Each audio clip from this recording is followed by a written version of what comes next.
if you watch this show over the long term, you notice a theme about the market moving in streaks or streaking. And no, I'm not referring to people running in movie theaters naked.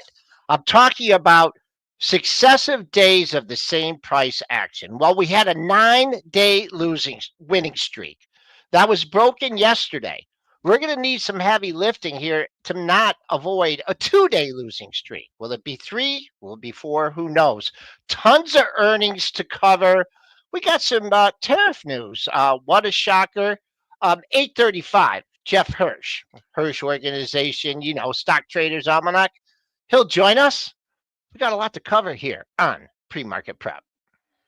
The volatility right now is really incredible. Wow, look at that consolidation on the upper right chart. You know what we've seen this earnings season? Some of these expected moves get even more violent. This is why I have switched my strategy 10 years ago. And if you're chasing, you're in trouble. All right. Good morning, traders. Starting out in the red here, down over 40 handles, 56.29 the quarter. Getting close to that double bottom, 56.01. The buck down 27 cents at 99.36. TLT pretty flat, 87.09. Crude trying to have an up day after a major tumble, up $1.48, 63.85. GLD back-to-back good days, about getting halfway back of that move. Up 427, 311.15. SLV back at 30, up 60 cents, 30.08. Bitcoin futures, they're in the red, $660 at 94,070. Let's bring in Christian Fromhertz. Christian, we got to do the heavy lifting today. Triple D is buried in the trade cave with his shovel, so he'll be hopping on at 9 o'clock with us in the STN room to give us some updates. But Christian, my first question for you: Good morning. That last 15 minutes of the day, 20 minutes a day, that wasn't too pretty. We hit the high of the day in the final hour, then we sell off. Does that I don't know if you sleep any better or sleep any worse, but that last hour, that first hour, it's important. What was your take on that? Yeah, it just felt like the good morning, everybody. It felt like the market kind of ran out of steam. It was the usual buy the dip in the first part of the day. You had some economics that beat. We had the ISM non-manufacturing report that came in pretty good. Again, the expectations seemed to be a little bit too low, and a nice beat there. And the market kind of was doing its thing that we've seen over that streak that we've had, which halted yesterday. I think 9 days that we had of the S&P, but it just seemed like it could not get over the finish line. And there was it felt a bit risk offish yesterday. Bitcoin was kind of struggling a bit yesterday, came back a little bit, but stalled. I thought it was an interesting move in gold too. Like gold has been a really good risk on, risk off proxy. And gold started to shoot up in the afternoon too. And that didn't feel right either. So yeah, I think we just kind of, we ran out of steam, I think, yesterday. Yep. And also, I don't have the exact timing of the EU tariff news here, but it's there. It's a tit for tat, and if one thing, I think the market rallied in the absence of tough talk, bannering going back and forth, Trump playing golf, and now the EU hits back. So it's something. We don't have a resolution. We do have the July 4th date of the next thing, but you just can't discount that being a factor. So let's move on to individual stocks here. And as we were discussing in the STN room, Palantir was going to set the tone, right? That's the big dog stock. That's the high flyer. That's the heavily traded retail stock. And if you look at the report here, they were in line with EPS. A slight beat on earnings. You can't really complain about the guidance, but I guess when you talk about a high bar, I think you had a high bar that Dwight Stones could barely jump over there. Do you know who Dwight Stones was? Dwight Stones. I do not. I'm going to need this reference. Okay, good. Can anybody? It Is it a helped me in the chat. is it a basketball reference? Because the Knicks had one hell of a comeback last Oh night. my gosh, did you see that? Sorry, I No. don't mean to change the sports, but Dwight Stones. I don't know who's Dwight Stones.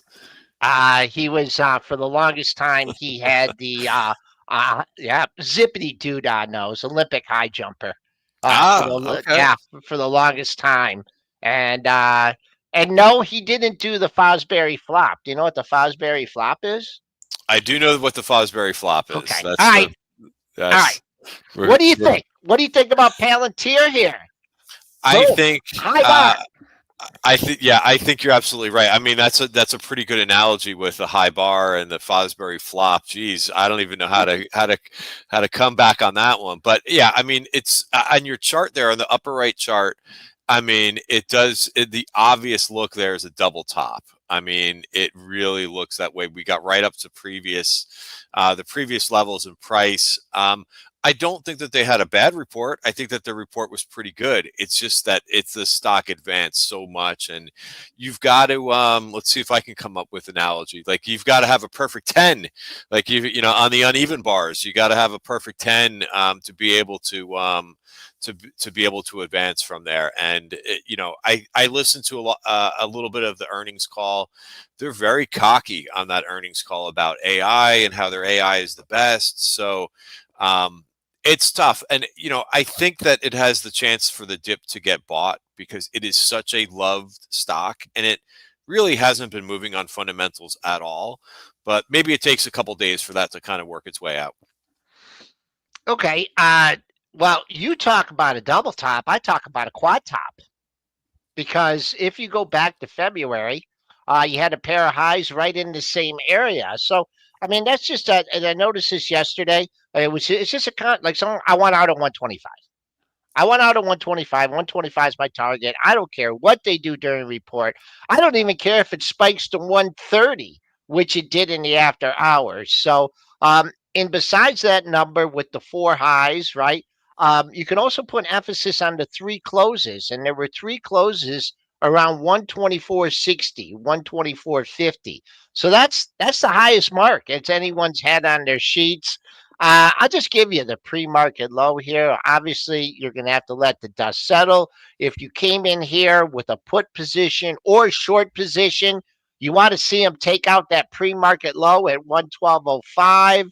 I don't have anything really coinciding with that. No, not really.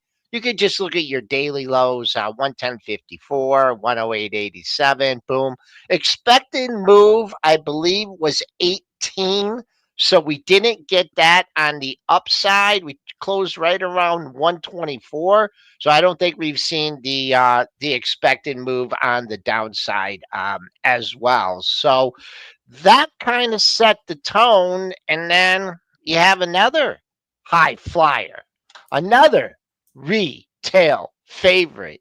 Hims reports. I'm not sure what the exact order of what they came of how they came out. But Hims, 20 cents versus 12 cents, 586 versus 538. Guidance wasn't great there, a little bit lower on the guidance thing, but once again, high bar for Hims. Yeah, I did play this one to the short side. I did not think that you were going to get, you know, again, another stock that ran into the report. And that's so difficult for names to kind of run into the report like that. I did this week's 40-37.5 put spread. So I didn't go out with a really wide trade there, but I did put on the 40-37 put spread. Where are we trading now? So that has a chance to work. I see some support at 38.60. You know, we've heard some of these deals over the last week or so, but overall, I don't think the numbers were that good for this last quarter. Could Gross you talk? margin miss. Could you Yes. talk about your spread, the execution, and your expectations for it today? Yeah, I mean, so I've got all week for it. So I got to worry about the buy the dippers coming in with this one. I really want to see this thing break 38.60. I basically just use the implied move to structure the trade a little bit. And again, it was another one where I kind of just used the earnings history, which is generally what I like to have a feel for is what the company's done previously. And they do not have a good earnings history. They've gone down 3 quarters in a row. The last quarter being the biggest fall, down 22%. So I use that, the combination of the fact that the stock ran into the earnings report, plus the earnings history is not great.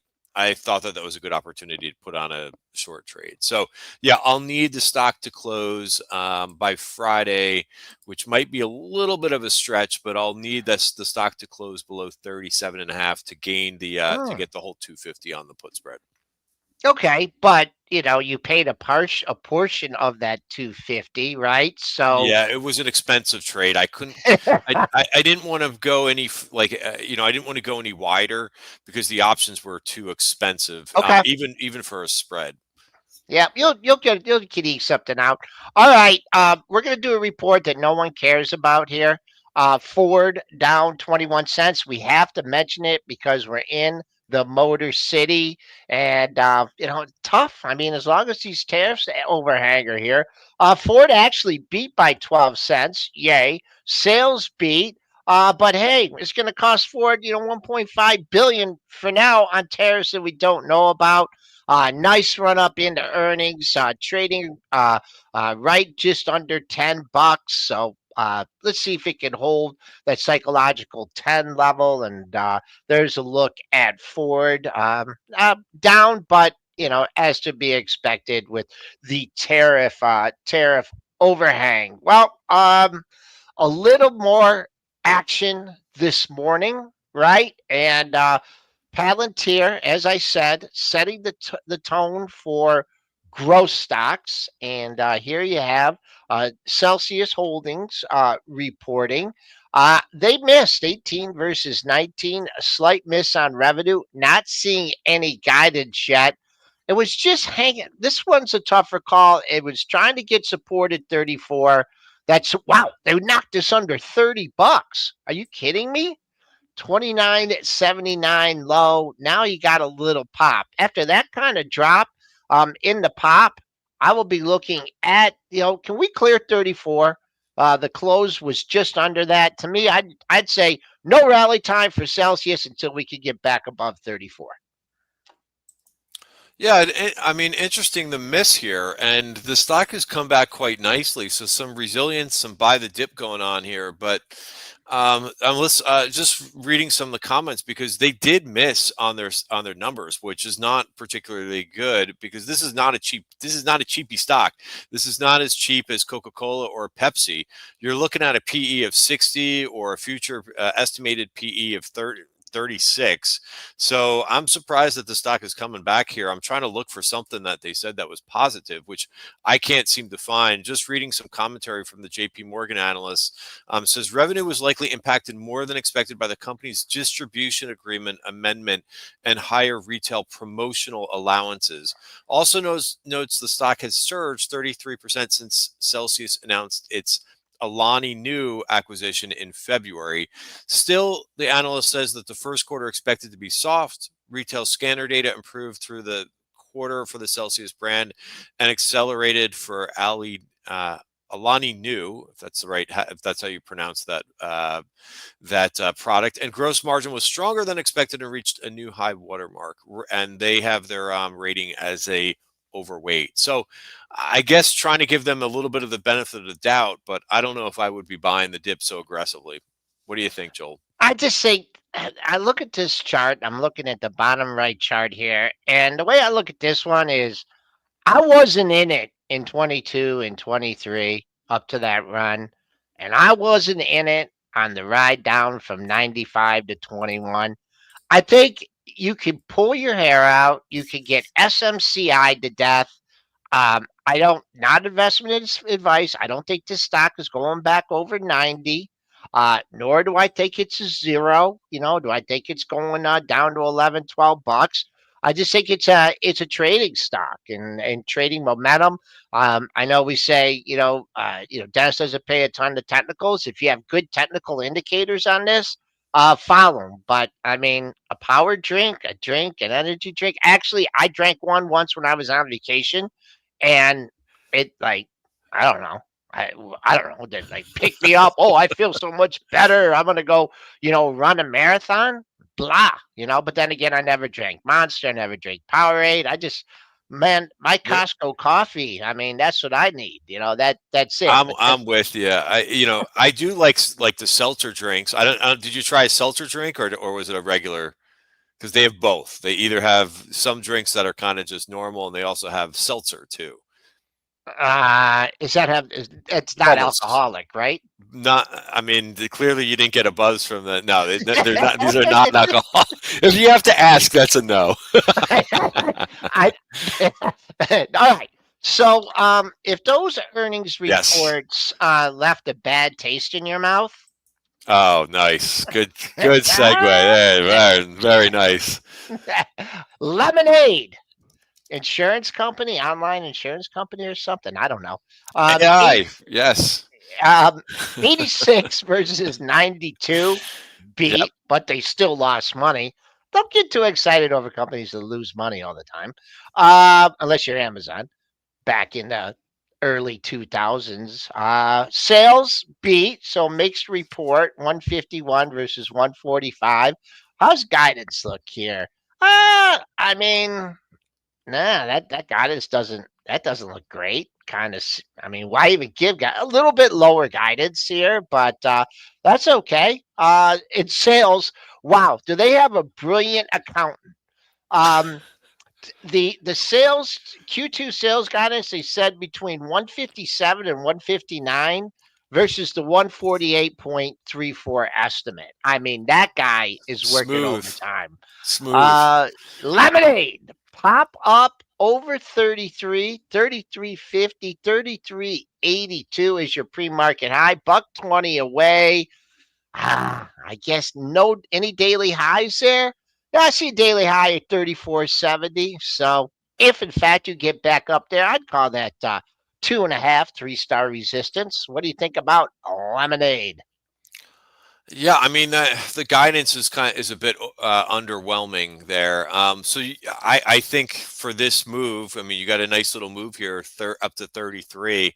I would find this. I think this is going to be tough for the name to hold, unless I'm missing something in the commentary. I think that this is going to be a tough one to hold. I think you have a chance to maybe fade this one with the strength, but I mean, it could be a situation where you've got a lot of these growth names down this morning. So here's one that's up a little bit. So we'll see how it handles it, but I think a possible fader. And we'll throw this into the former retail darling category, right? Once was nearly a $200 stock, a little bit of lower bar, money moving around. I almost have to put this in like the Celsius, SMCI. Like, yeah, you saw those levels a long time ago, but it ain't going to be as easy going back there the second time. Let's talk about a sector, a growth sector that we really haven't talked about much. And I've seen, you always see some outsides moved. But here you go, Solar Edge Tech. Let me do the report for them real quick. I believe they got a beat. They don't make a ton of money. But SEDG, they lost 2 cents less than expected, 114 versus 116. Nice beat on sales, 219.5 versus 2037. A little bit better guidance here. So a beat, and better guidance. Is it really worth up a buck 89 off the pre-market high of 1540? These solar companies have been so difficult. I think there's a couple other ones that reported too. I think you've got Array Technologies. This is also, I mean, I can't believe this, the price of some of these names. This is a $5 stock that reported earnings. This is such a tough group. I just have been seeing, even with the rally that we've seen, 9-day rally, and what have the solar stocks done? Not much. And again, it's such a tough group. I don't know if I would be looking for follow through on the move with SEDG. I'm kind of going around to a couple different names here. I know ENPH, I believe last Okay. week had an insider buy. So it's not to say that I would completely take them off your radar, but this is such a tough group. I think I can honestly say, unless I've had exposure through some funds that have had, I don't think I've ever had one penny invested in solar stocks ever. Like FS, like any of these, I just never. So I guess I should have in 2020 versus 2023. But no, I just something that I mean, you think about it, it's solar's, it should be good for the environment. I guess we're not really in the political environment where we should be going rah rah on clean energy. So I think we can leave it at that. Um, I think too it doesn't matter which what political party is in power. The solar stocks have done bad and with either environment. So, if you could at least find a situation where they go up, but I haven't been able to find a situation where they go up. So next, what do we got? DoorDash next, next? okay, yeah, here we go. Christian, how many Yes. times in your life have you used DoorDash? Um, 0.0. I don't think I've used DoorDash, but like directly for like ordering food, but sometimes when you sorry, what for delivery, but sometimes when you're ordering food, which I do frequently, sometimes like I feel like it goes through like a company may use DoorDash for their delivery type or for their pickup type situations, but I just think like this is a very good proxy for the canary in the coal mine in terms of recession. Like one of the easiest, and I've said this now for a couple of years, but one of the easiest things to do is to cut delivery costs for your food and go ahead and pick it up yourself. So the stock has done very well. It's kind of bucked that recessionary situation, but the stock is down this morning. Uh, Not only do I not use DoorDash, I mean, why should I pay $5 on a $20 meal? Okay. Right. It's so Uh, expensive. a lot of times, if I do order something, I want to pick it up, I'll do it online. But then, like you're doing it on your phone, you're pulling out your credit card. It takes it takes like 10 minutes, unless you have Apple Pay and everything. I just pick up the phone and I call the place. And I said, I Yeah. want my Jersey Mike's. I want it ready in 15 minutes, like the good old fashioned way. Pick up the phone and order the damn thing and pick it up. I don't know. But and also now you order, DoorDash, Grubhub, Johnny down the street delivery. I don't understand Uber these stocks. Eats. There's a Uber lot. Eats. Yup. And Exactly. so they're Exactly. so they're taking out one of their competitors too. Although I think Deliveroo is a UK based company, Deliveroo. but they're buying them. So apparently they are investing. They're investing in another company. They also announced another. So they have two acquisitions, and I'm trying to look for the other one, which I can't see right now. But I believe they bought like a small like AI type company or to acquire 7 rooms. So I'm not sure what that company is. It might be something AI related, but they have two acquisitions that they're doing. DoorDash. And I had a little argument with Emily about this because, like, she uses it all the time. I'm like, Emily, why are you doing that? I go, what if you get French fries? They can, go in the bag and they can take out get a taste of your French fries. She goes, Dad, they staple the bag. I'm like, Emily, don't you think every Uber, Grubhub driver has a stapler in his glove box?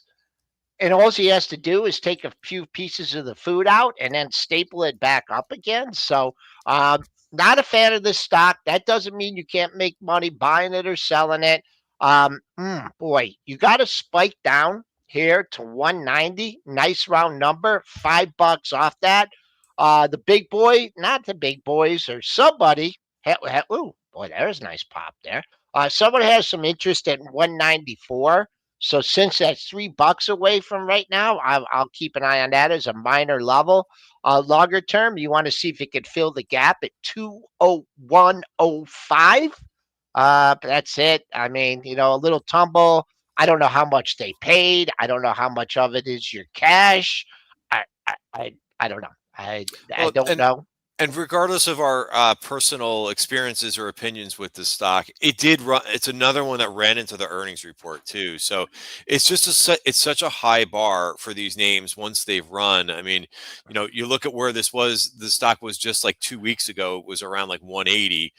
Runs all the way up to 205. It's so difficult for these names. Again, to the point where we were talking about Palantir and HIMS, you're just setting such a high bar for these stocks, and you got to pull off a perfect 10 on their earnings. So it's tough when a company too also announce these acquisitions too, because it kind of really erodes into their balance sheet.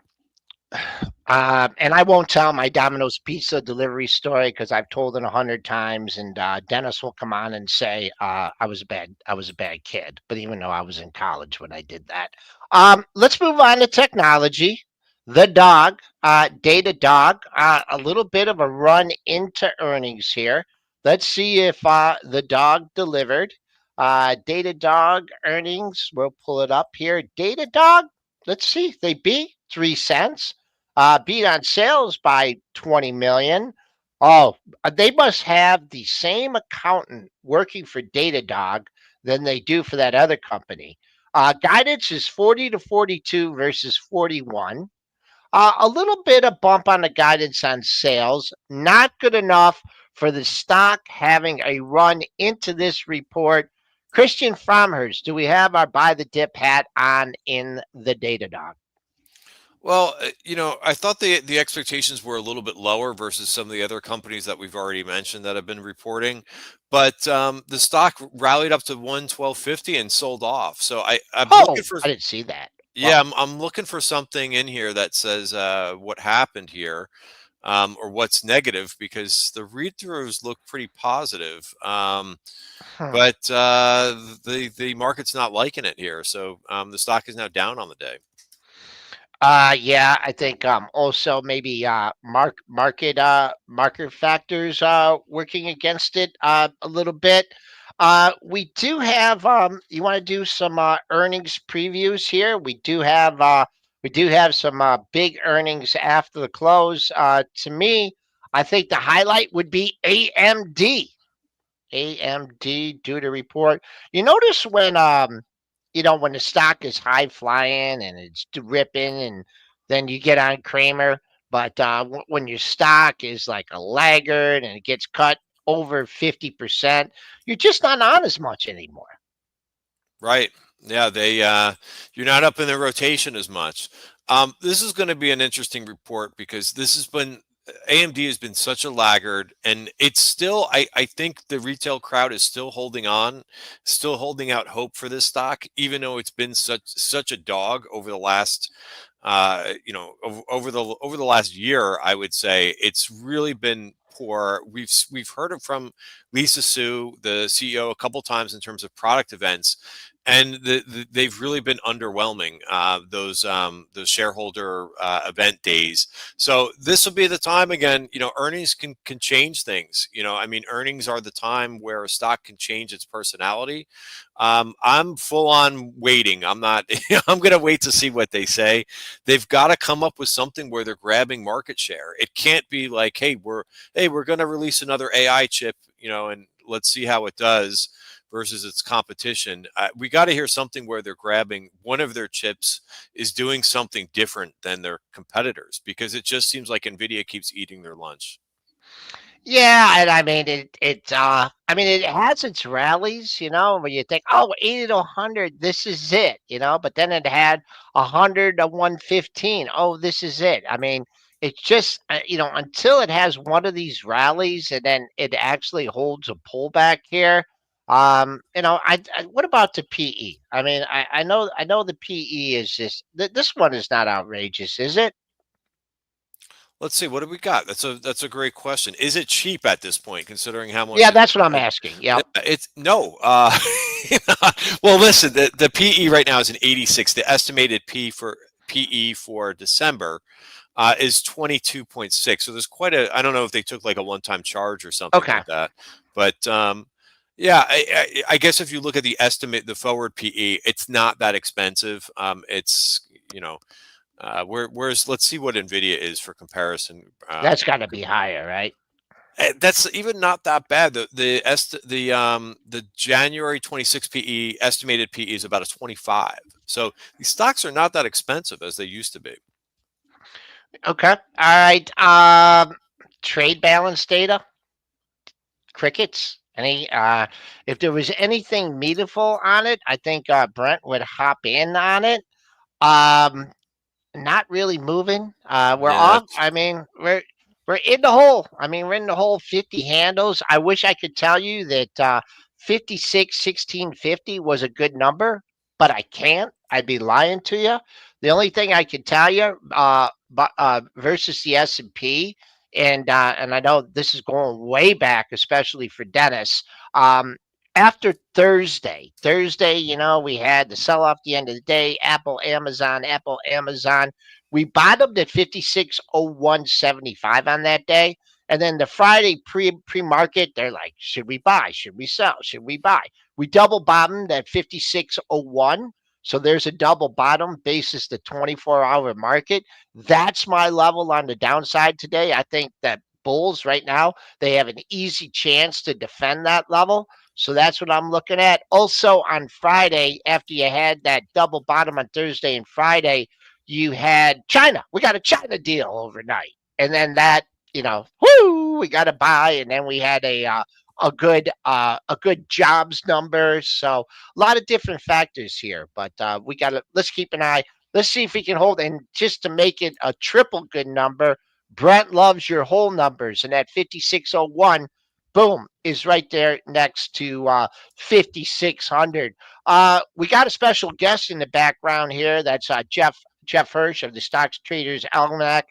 He looks like he's gearing up, getting ready to go. We'll keep an eye on him. When he gives us a thumbs up, we're going to go at his thumbs up. He's ready to go, Brentster. Let's bring him in.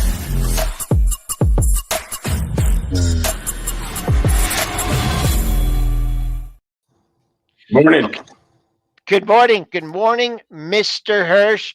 How are you doing on this Tuesday morning?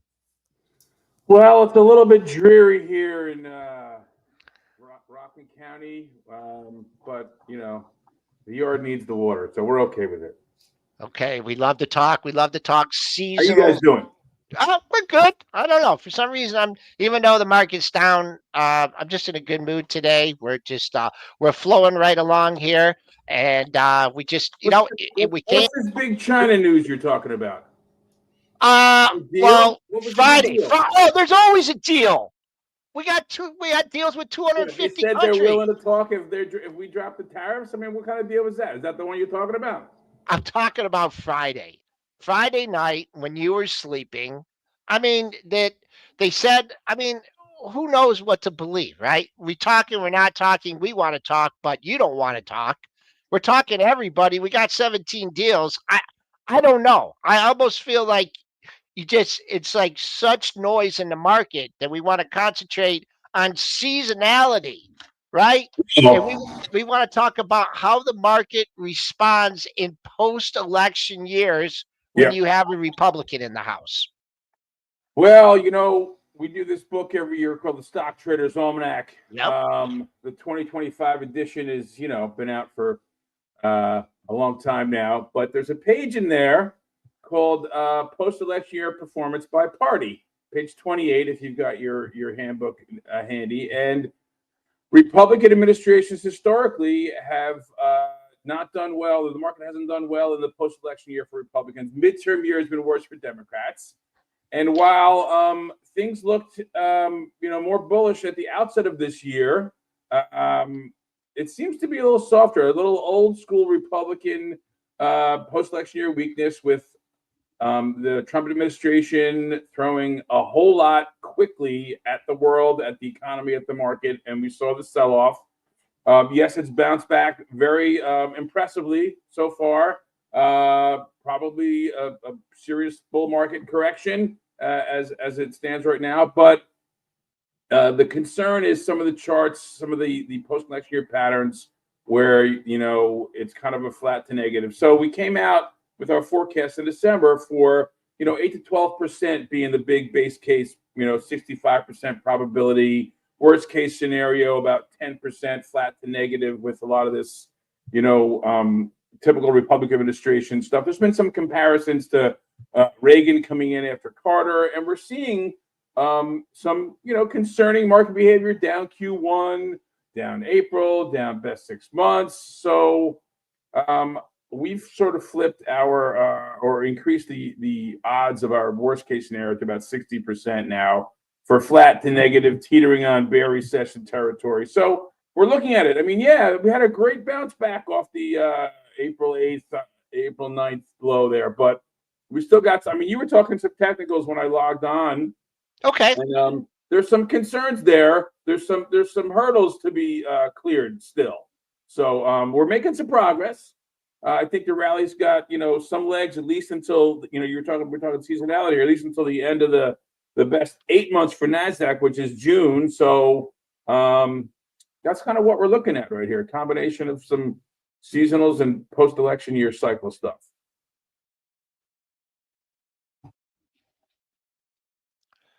Is that we got the old mute trick on. Oh, sorry about that. Hey, Jeff, great to have you on the show. Sorry about the old mute button. it happens, man. I want to talk about selling. Is it sell in May and go away? I mean, April is supposed to be one of the strongest months, right? We did squeak out a gain. So what do you think for May? Well, May's stronger in the post-election year. First of all, sell in May and go away is an old British saw. We've told that story here. At least I've told it to Joel a bunch of times. That's not my thing. I'm a sort of buy in October, get your portfolio sober kind of guy. But we do have the best 6 months switching strategy in the Almanac. And, I don't know, John Person, my friend who used to do the Commodity Traders Almanac with me, he likes to say, they say sell in May and go away, but they don't say May 1st. It doesn't mean May 1st. And for me, it's repositioned in May. I love that quote from John, but we start to get cautious and defensive, and I don't see any reason not to do that this year, especially with some of the negative behavior that we talked about earlier. It doesn't mean the market's going to go down. I mean, after the kind of sell-off we had, that took a lot of air out of the market. I think we could chop and bounce and have a little volatility, and probably those post-election year seasonal charts I was referencing do show a bit of a rise, depending on which ones you look at, through at least early June and maybe even into early August. But, August, September weakness is probably more of a concern right now than the sell in May mantra that everyone likes to get all hung up on because it rhymes. So right now I'm long the Qs and the IWMs. We did get stopped out of those on the sell-off, but we got back in a couple of weeks ago, about 2.5 weeks ago. So we have a nice trade on there. But the overall picture is probably, with the Q1 negative, the down Aprils after a down bunch of other months, the trouble in Q1, it shows a lot of trouble until we get into Q4. So I'm not all, I'm cautious right now until we get through through August and into, the end of Q3. I think, this trade tariff pause kind of ends, supposedly, you never know what's going to happen with this situation, in July, mid-July, which is right at that sort of mid-July summer peak. And a lot of things, are going to have to align for this market to go higher. Right now, we're seeing a little weakness. I'm curious about some of the technical levels that you guys are talking about. I've got a few lines in the sand on some of my charts. 5670 was a number that runs across for the S&P, that runs across the July 24 top. There's also cash your futures, Jeff. Cash your futures. Cash SPX. Okay. Yeah. I'm looking at 5,700. I think is a big level in S&P. Yep. So that's going to be tough. And then you also have this little thing called the 200-day moving average. I knew you were going to say that. Which is just sitting above. Right there, And then there was the election gap. I look for not just levels, but these the gap, at least on the cash, just to be specific. From the election day was November 5th to the 6th. There's that gap, which is right around. I got 57.75 on my chart, right above the 200-day and the 5,700. And then there was a failed W123 swing bottom in March with the middle of that W, the 2, right around the 57.75. So, and you can, you make those resistance or support lines pretty thick. So, it's not an exact number to the decimal point. But yeah, there's some issues there. It was a concern that uptrend line from the April lows through the August lows that we broke through on the Liberation Day announcement. So, that becomes resistance, or at least a line to be concerned with. Also the descending 50-day, all those things. This year is also, I mean, granted, we've had some big swings to the downside, to the upside, but these post-election years, they're supposed to be kind of like a choppy year. Like we have had, to put things in perspective, we had 2 really good years of basically almost like straight up. So it does make sense that we're going to chop around a little bit, maybe go back to sell the rip, which Mr. Dennis likes to say a lot too. So, I mean, that could also be in play for a bit. I have to, worst month of the year. That was asked about. And I think it probably August, September, depending upon what time frame you're looking at. Okay, August, September. September, the worst one going back many years. August has been worse recently. I think back. Not October. Not October. No, October's the bear killer, man. It's the turnaround month. Not October. Yeah, forget the stock market crash of 29, which I did my high school term paper on. Forget about. No, I understand. Buy the dip. Remember the October 2022 midterm year bottom we called?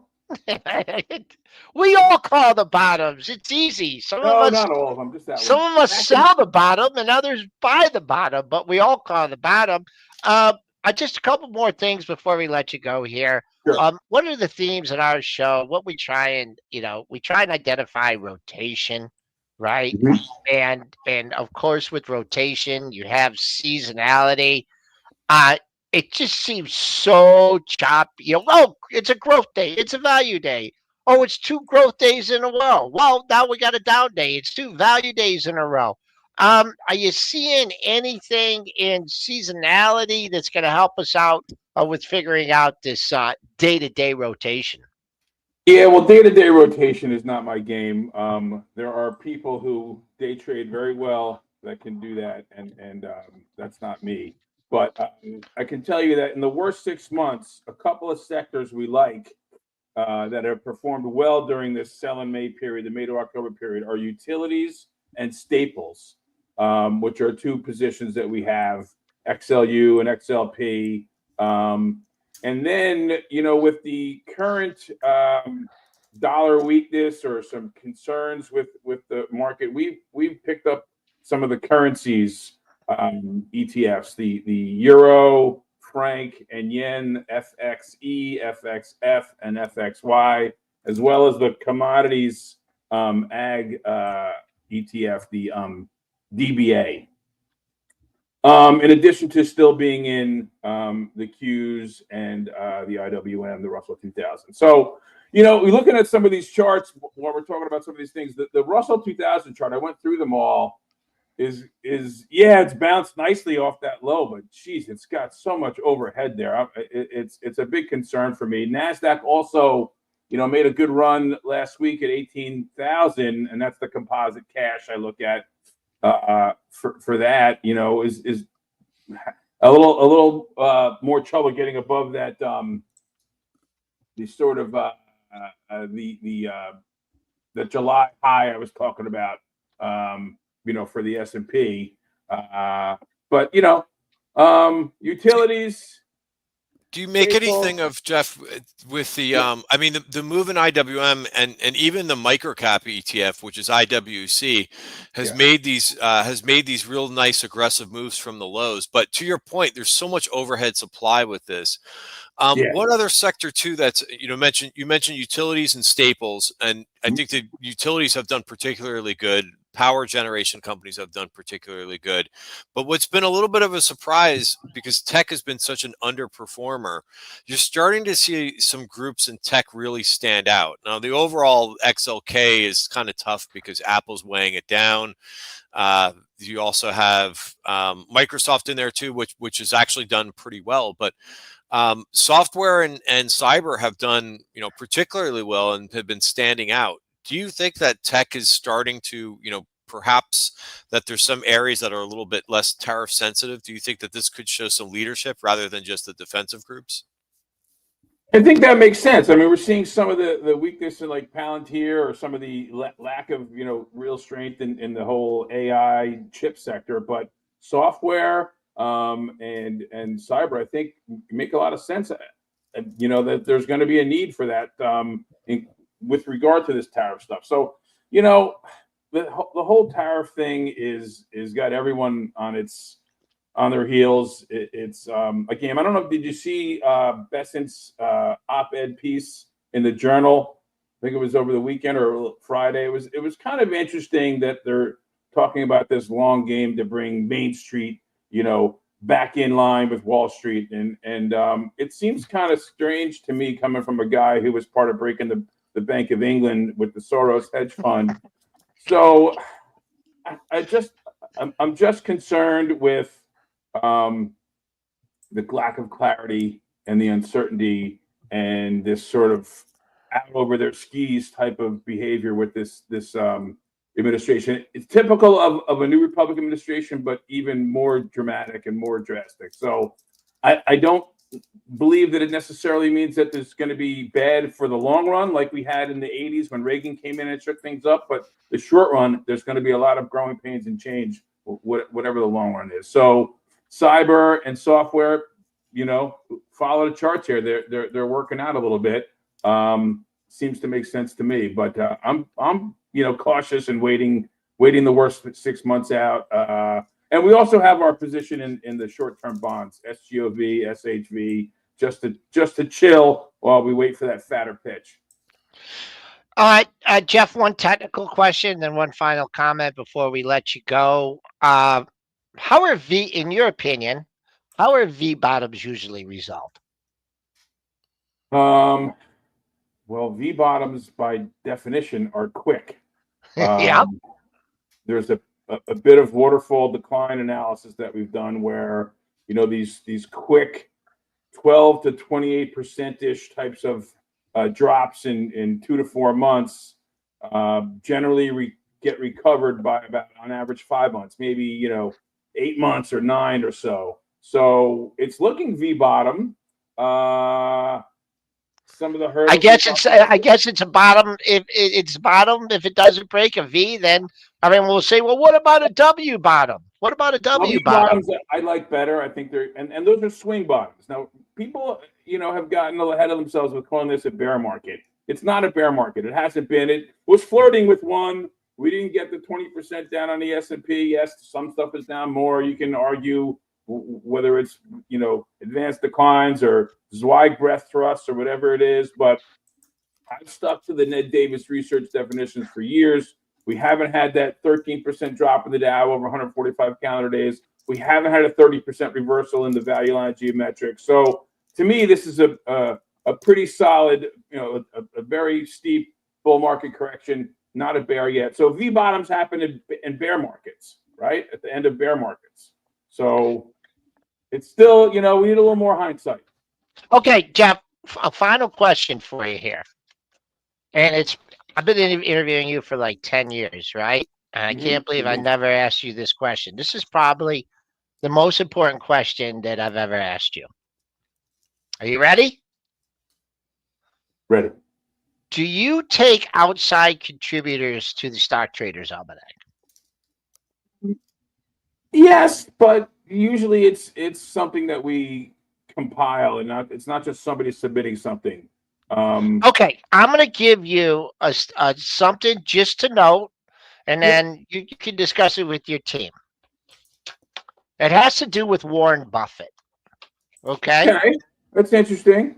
Okay, I just quoted him before. The fatter pitch. You heard of him, right? Okay, So he announced his retirement. I know he's not done. He's there through the end of the year, but he did it on the day following the stock making an all-time high at 542.07 and an all-time closing high at 539.80. Okay. Is Warren Buffett selling the rip? He looked at the charts, he looked at the technicals, and he was like, man, we just dipped Well- down 4,800. We came back to 5,700. I've been doing this for 100 years. I'm out. I marked the chart, 539.20 or 539.80. So you're bearish, Joel, huh? I'm not bearish. I'm never bearish. I just think it's interesting. Dennis in the chat tell me I'm crazy. I just think that you've had a consistency in the market for this long a period of time. I think it's interesting. So you're the boss. You're the one that's done the almanac. Maybe it's something that we'll look back on a year from now. It's interesting. Maybe Okay. maybe we'll use it in the intro. That's what my Uncle Cecil used to say when he really didn't like what I said. Well, that's interesting. Very interesting. Okay. Jeff Hirsch, he's the editor of the Stock Traders Almanac, always bringing us great information on pre-market prep. Thanks, Jeff. We'll talk to you again Makes real sense. soon. Be good. Okay, Thanks, Jeff. we're gonna sneak in one more earnings report here, and that is a former high flyer, Constellation Energy. Let me go to the report for CEG. Constellation Energy, slight miss of 4 cents, 214 versus 218. Nice beat on sales, huh? And affirming guidance. We like that. Well, kind of a lower affirm, 890 versus 960 versus 951.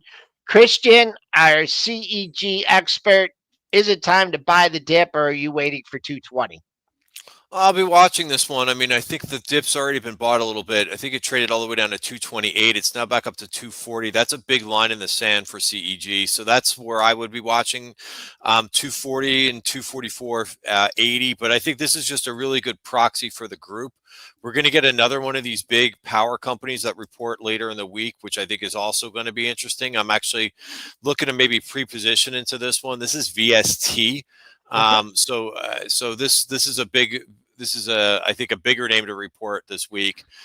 So up until CEG, we have seen some good results so far. GEV, which I'm still long that name. NRG is going to be reporting. PWR last week had really good earnings, but the expectations were a little bit low. So if CEG stays down here, I think it will make a better setup for VST later this week, which I believe is on Thursday. Okay, 8:55 here. Wednesday, We're rolling sorry. in. Yeah, the final few minutes of that. I'm not going to do any technicals on there. Our chat is so good with technicals; they don't need mine. But we have a little event tomorrow. We have a little thing going on with the Fed. So let's bring the Brent, if the Brentster wants to come on, or he just wants a screen share. The Fed funds rate. What are we going to do? What is he? Not only is he, what are you going to do? We already know what he's going to do. He's not going to say anything or do anything. He's going to say we're data dependent. Give us your expectations here for the Fed. Oh, this is me, right? Of course, you're Yes. our economist. So no chance for a cut for tomorrow. What's interesting is the expectations for June 18th have been dropping. If we go back to where we were like about a month ago, the market was almost fully pricing in a cut that was going to happen in June. It's been trickling lower and lower and lower in terms of the percentage chance. It was just about, I think 2 weeks ago, about a 55% chance that that a cut was coming. Now it's all the way down to 32% chance. So it's really going to hinge on what Mr. Powell says. I don't know if he's going to say or my guess is he's not going to say anything new. He's going to, basically, he's been very dialing it down and being very casual. He hasn't said that there's really much to worry about. He keeps saying that the inflation expectations are anchored. So we have been getting inflation data that's been coming in lighter, but he's probably going to mention uncertainty. So, I'm more concerned that the market might sell off is if he's continued to act very hawkish, which has been his attitude. So, so I do like that the expectations have come down. I don't like that when the expectations are super hot going into these meetings that there's going to be a cut coming. So I think 32% is probably right around what we want to see. So if he comes out hawkish, maybe the market doesn't sell off that much. If you go further out to July, that's up to a 68% chance. So, again, it's going to depend on what he says in the press conference. What someone will ask him something in particular that can maybe drive the market, but I don't see him being dovish for this meeting. Okay, and let's see. We were showing that, and I'll just bring this up. Here you go. Looking at it a little bit longer term. Let's see. I need to get my add to stage. Oop, we're doing it too much. There we go. We had some good data, right? We had some good data. So good data with the employment. Good data. So no hurry. Once again, I hate to mention tariffs again, but we don't know what they're going to be, when they're going to be announced, and what kind of lagging effect. Hey, we got to. Hey, Okay, I just snuck in sleeping here. Oh, I just snuck in. I'm a good hair day here. Look at this hair. I got it going on here this morning here. What's going on, guys? I was listening back. You guys got nice flow. Christian's always giving us good information here, but what's up? go ahead, Christian. I was just going to say we've got besides the Fed, we've got such a big week of earnings, and I just want to mention this really quick, and then I'm interested to hear what your market thoughts are. But I mean, besides what we've gotten so far, it is such a big week for these growth companies. We're going to get TEM reports after the close, Arista Networks reports, Astera Labs, Upstart, Lucid, Rivian. That's all after the close today. AMD. Tomorrow, you've got Uber, you've got Unity Software, you've got VST, you've got Oscar. That after the close on Wednesday, you've got Carvana, AppLovin, ARM, AXON, and Dutch Bros. So I mean, that's just getting us through Wednesday. I didn't even get to Thursday. That is a huge amount of growth companies. I'll just go real quick for Thursday. Shopify, you've got Crocs, you've got Coinbase, you've got the Trade Desk, you've got Melly, Mercado Libre, Cloudflare. So sorry to kind of go through these, but I just think it's going to be such an interesting week.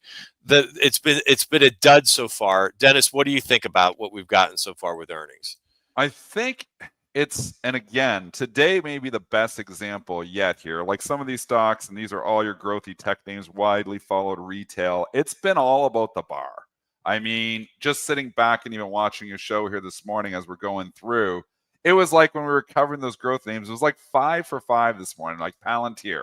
Reports. The report was fine, but the bar was super high. Stock sells off. SEDG reports. Well, it wasn't even that great, but it didn't matter because the bar is so damn low. I mean, I think we've got to go in and technicals, I always say technicals sometimes matter, but take a back seat when fundamentals are there. I think right now technicals are just driving the bus. So it's like they're looking at the technicals and then trying to make a call on the fundamentals from the technicals. So when the bar is that high, they're pulling them back. And when the bar is super low, they're riding them up. So I think we keep playing that until it doesn't work. So, where, you're making trades and making, bets on the short side on the stocks that are trading up near their highs and betting on the bounces on the stocks trading near the lows. That's been working. That's how I'm going to approach a lot of these earnings names. And I have been trading a few of them. So that's my thought process going in. The bar matters more than I think it has in a very long time. Yeah, Palantir setting the tone as well. Tomorrow's guest, Laura Chico, Wedbush Securities. Let's talk about the biotech. Are we going to be buying the dip in the dip and the dip and the dip in biotech? That's it. That's it for me today, folks. We're going to hop over in the STN room, see how Dennis handled that tricky close yesterday with Palantir leading the way. So that's it from me today. Brett, post that code for the STN room, and we got some work to do. The day's just getting started.